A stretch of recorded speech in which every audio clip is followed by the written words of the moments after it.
wanted to tie this back into China, right? Well, here's the thing. I thought the Elon Musk China guy was a deepfake at first. Oh yeah, I think we'll throw a video of that guy up on screen. Yeah. And that was the first few videos I saw of him. I'm like, is this a deepfake? But no, it's like he's just China's Elon Musk, which makes me. This is something like I've always wondered, like how many different faces are there in the world? Like how many people would look like the three of us? How many Chris Chappell lookalikes are there? There is something about this where people have used the internet to find people who are not twins, but twins. Like people who look really, really similar to each other, but they're not actually direct blood relatives. There are definitely people who think that they've seen me and didn't see me.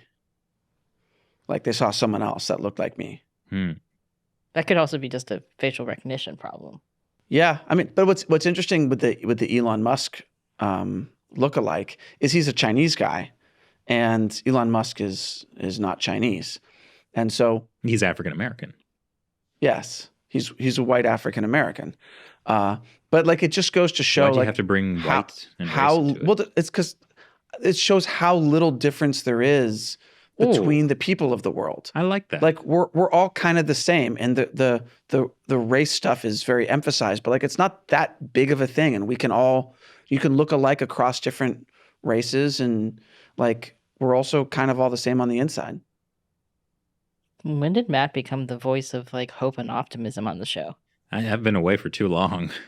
Apparently, Chris and I need to get off Twitter. Because you don't really use it. I've almost completely stopped using Twitter. Yeah. Because every time I go on Twitter, like, I just feel this anger on my screen.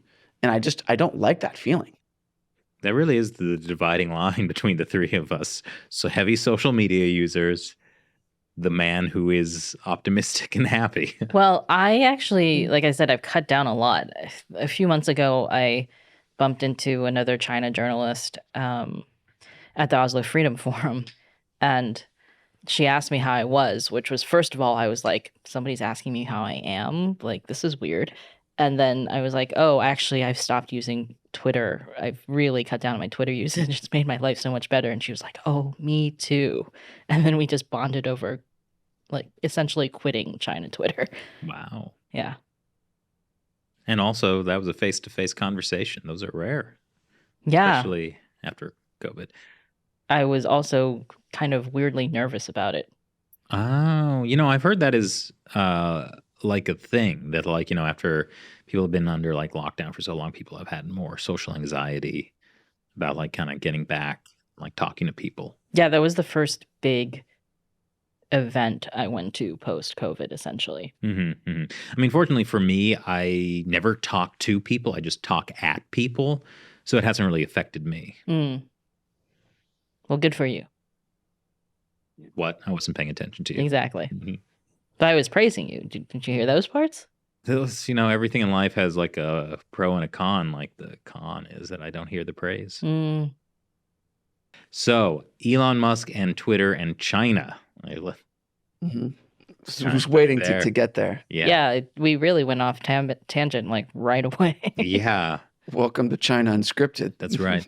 Well, so yeah, the big controversy was like, there's been a million controversies, but like one of the attacks on Elon Musk buying Twitter, other than like it's a sign of white power, or he's gonna ruin it by making it transparent, or that like what if he uses it to like censor politicians on one side of the aisle, or uses it to secretly find out information that's in your DMs. I thought he was gonna, but he's like announced he wants to like do encryption like Signal for DM. I mean, I'm not saying that the person who said this on Twitter was well informed. Well, at all. Speaking of ill-informed people on Twitter, Jeff Bezos was one of the loudest voices saying that hey, what Elon Musk has ties to China. What does his purchase of Twitter mean? Maybe he said. His tweet was more like, his tweet was more asking a question about it. And then it was like all the media said like using that as the hook to be like, Jeff Bezos questions Elon Musk. Oh, yeah, I definitely saw it was like Jeff Bezos trolls Elon Musk's purchase of Twitter. Like Yeah. Which is ridiculous for many reasons. One, like, if no one, like, the connections that guy has to China, Jeff Bezos, that is, and the shady things he's done, tower above. Just having a Tesla factory and Tesla showrooms in Xinjiang and all. I mean, it's not good what Elon Musk is doing in China. And that is the thing. Like, we should be concerned that all the billionaires have ties to China. And Elon Musk has also, praised China's economy and for the 100-year anniversary of the Chinese Communist Party, he praised China's economic development and said, hey, everyone should come and check it out for themselves. And I think this was during COVID. Oh, the 100th anniversary was in 2021.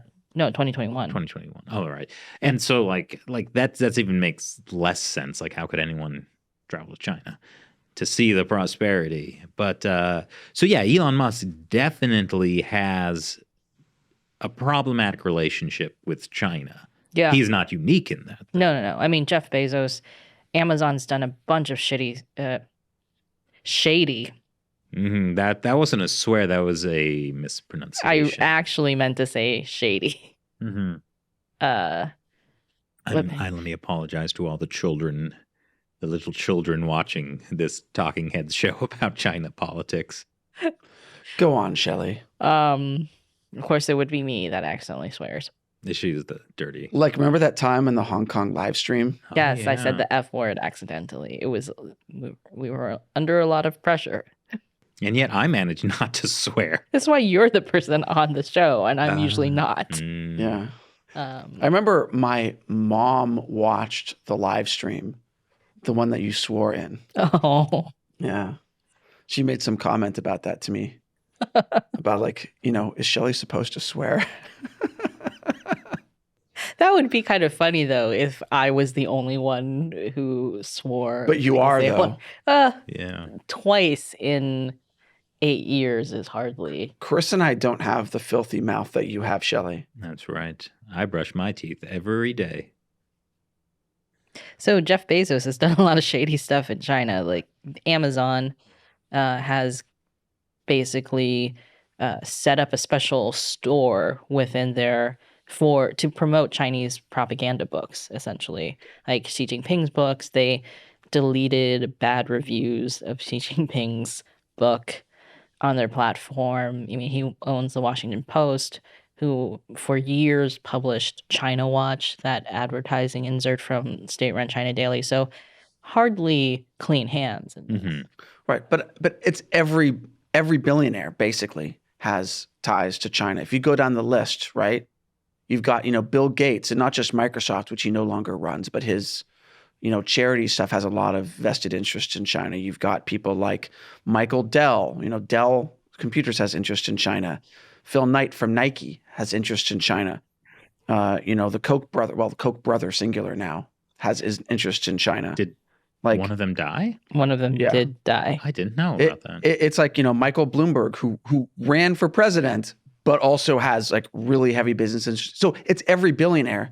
And the interesting almost exception to that is Mark Zuckerberg of Facebook, because Facebook was repeatedly denied China. And every time they tried to get into China, like, they were denied. So it's Mark Zuckerberg who, there's a lot of reasons to criticize him, but one of them is not really it's China not interests. For lack of trying. So I'm not sure. Right. And technically, Facebook does probably get hundreds of millions of dollars a year from Chinese advertisers, because Chinese advertisers can advertise on Facebook. So if you lose that market, he does have some. But like, what's a few $1 billion when you're worth $100 billion? I don't know if it's like huge interest. He tried to get Facebook into China for years. Like, remember him jogging through Beijing in the smog? Remember him asking Xi Jinping to name his daughter? That was an alleged. Allegedly. Remember the photo shoot where he had a copy of Xi Jinping's governance of China? That was just there for everyone to see. Yes. Yeah. He was meeting with some Chinese official who was visiting Facebook headquarters, and prominently on his desk is Xi Jinping's book. I mean, he was too much of a suck up. a Zuck up. Oh, Yeah. Well, I get what Matt is saying. It's not like he has a gigafactory in China like Elon Musk does with Tesla.